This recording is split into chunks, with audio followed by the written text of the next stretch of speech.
Ano ginawa sa akin ng asawa mo? Sinong mag-aakala na sa harap ng kurtinang ito, Babayad na ako ng kuryente, tumigil ka na. another social media star is born?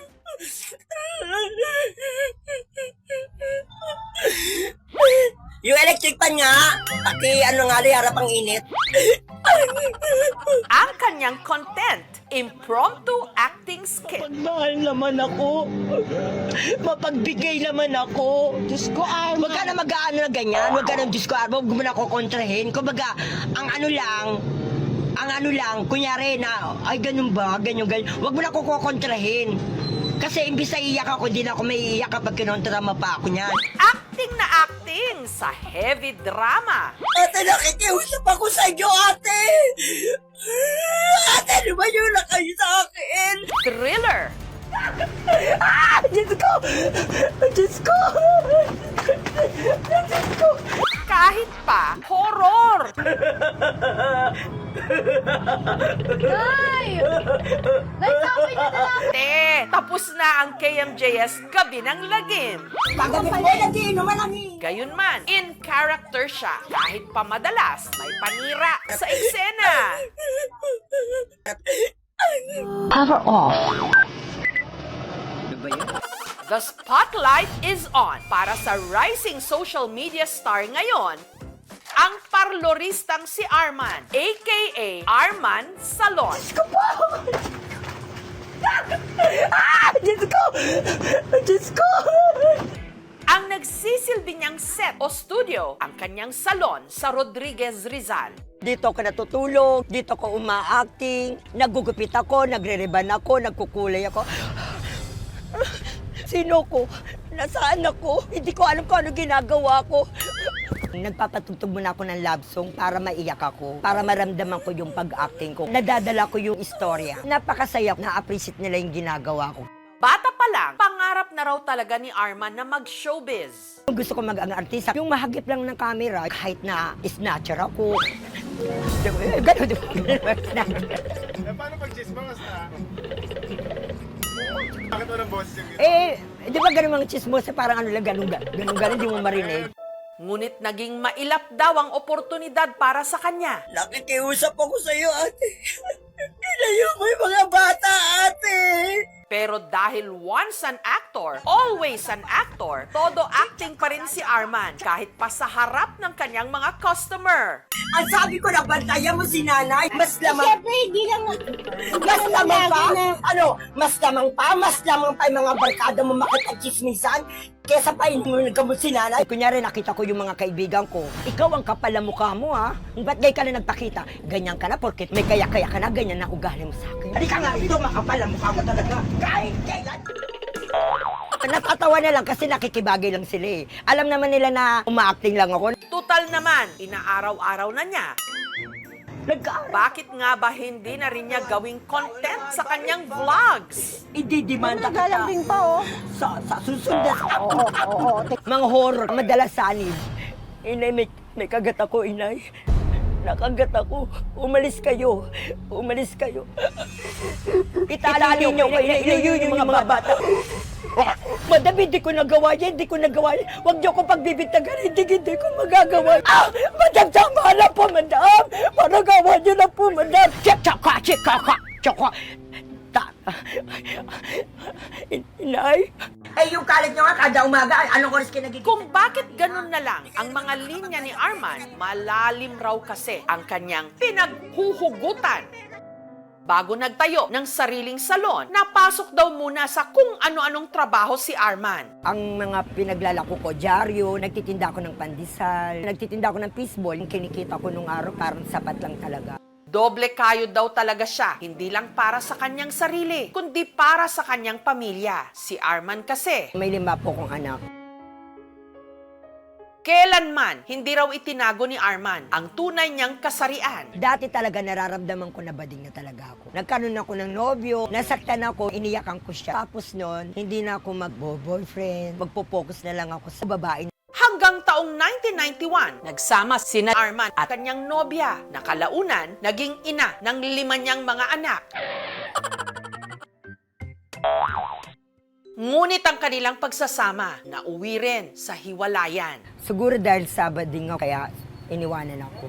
Ang dalawa sa kanilang mga anak, nasa poder ngayon ang kanyang misis. Habang ang tatlo, mag-isa niya ngayong itinataguyod. Dati kasi, naglalako lang ako ng gupit. Lahat ng mga gastusin sa akin. Masipag po siya, talagang ginagampanan niya naman po yung trabaho niya. Simulat bata ko, hindi po siya nagde-day off sa pagtatrabaho, talagang puro trabaho lang po talaga siya. Ginagamit pa yung pension ni nanay para sa pangangailangan ng anak mo? Kailan lang po siya nagdamit ng mga pambabae nung siguro mga 2013. Nakasuporta naman po kami.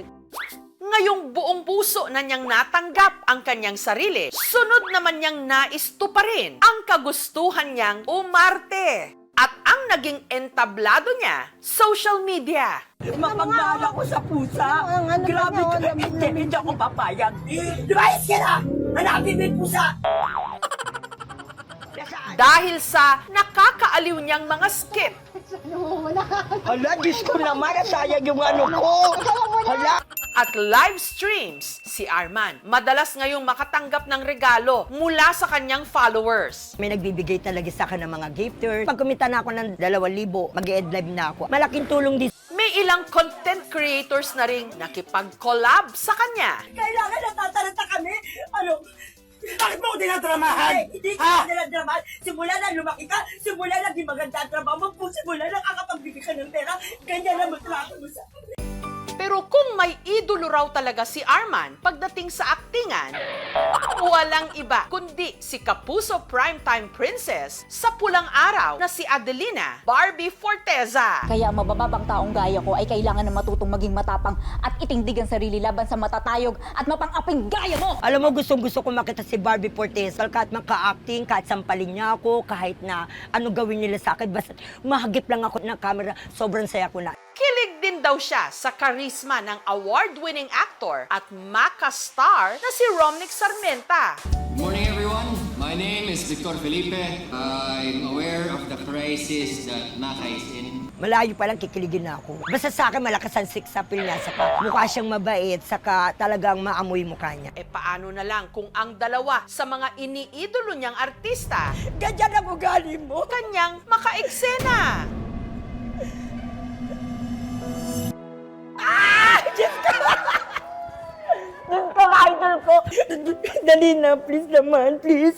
Kung mawawala ka, parang awa mo na. Parang awa mo na. Diyos ko po! Mayas ka nila ngayon eh! Tinaganan kita, gaganyanin mo ko. Wala kang utang na loob. Wala kang utang na loob! Ang lamunan nila ng buhay sa aktingan Tayandaan mo yan! Wala kang utang na loob! sa aming pagbabalik. Kailangan natataranta kami. Ano? Bakit mo dinadramahan?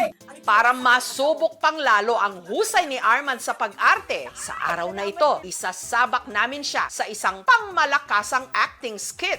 Para kami mga impyerno dito sa lugar na to, mas mabuti pang patayin nyo na lang kami. Pero bago yon, dahil birthday ni Arman, siya naman muna ang pinaayusan namin sa salon. Sige, okay po. Kung anong kagaganda, may tiwala naman po ko sa inyo. Wala siyang kamalay-malay na may sosorpresa sa kanya. Ang hinahangaan niyang si Romnick Sarmenta.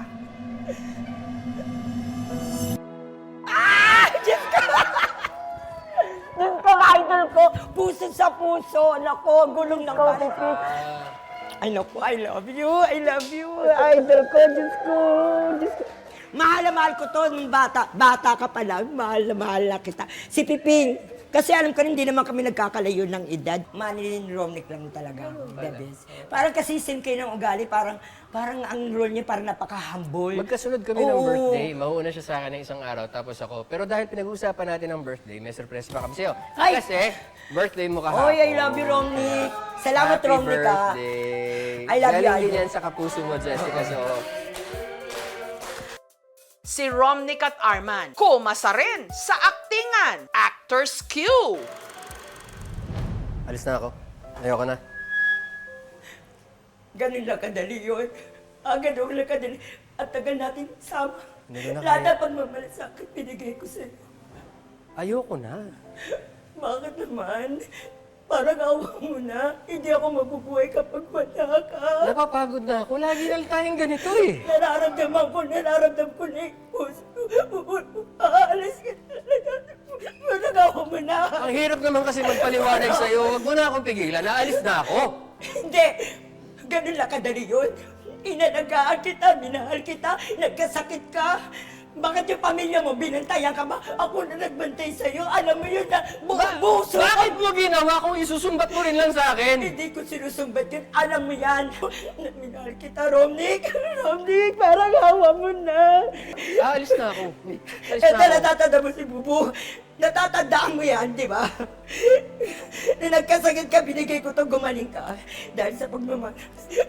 Dali na, please naman, please. Kung mawawala ka. Mahal na mahal kita. Hindi, aalis ako. Parang awa mo na. Parang awa mo na. Parang awa. Hindi.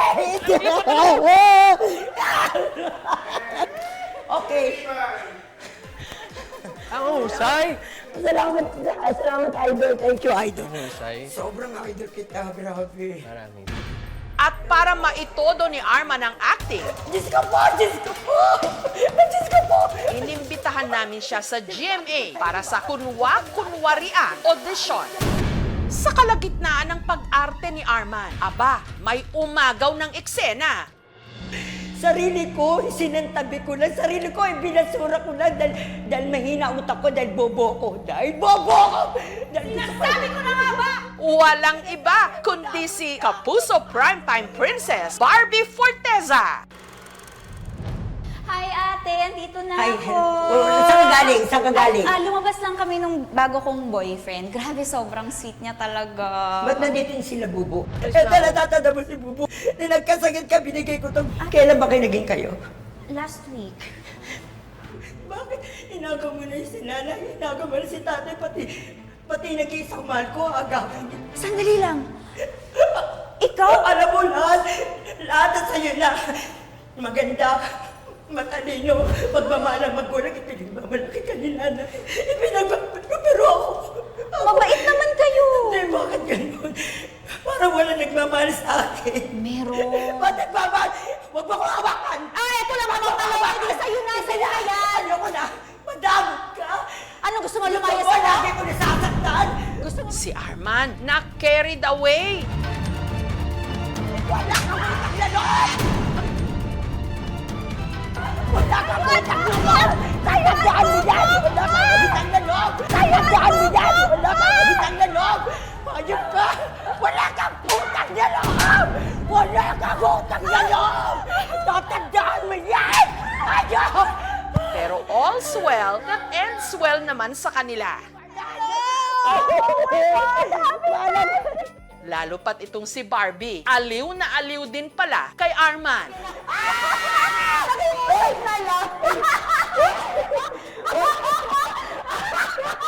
I am very, very honored to have met you, to have worked with you. Kahit na very short na eksena lang, ang saya-saya mo ka-eksena. Very intense ka, umarte. Salamat talaga. Oo. Masaya na ako. Nakakulab kita. Sobrang saya. Oo. Masaya na ako doon. Huwag mong totohanin yung sampal. Masakit. At saka, actually, malaking bagay at na-appreciate ko sa'yo na hindi ka talaga nagbe-break ng character. Kasi malaking bagay yan. Kasi sa set, kunyari, umaarte ka, umaeksena ka, ganyan, maraming distraction. Tsaka, ang pinaka-importante ay puso.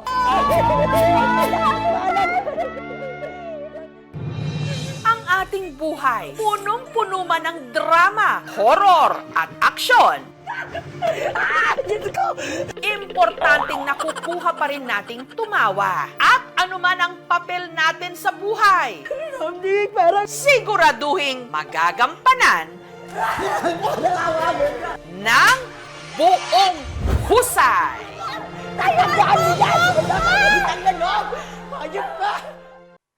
Thank you for watching, mga kapuso. Kung nagustuhan niyo po ang videong ito, subscribe na sa GMA Public Affairs YouTube channel. And don't forget to hit the bell button for our latest updates.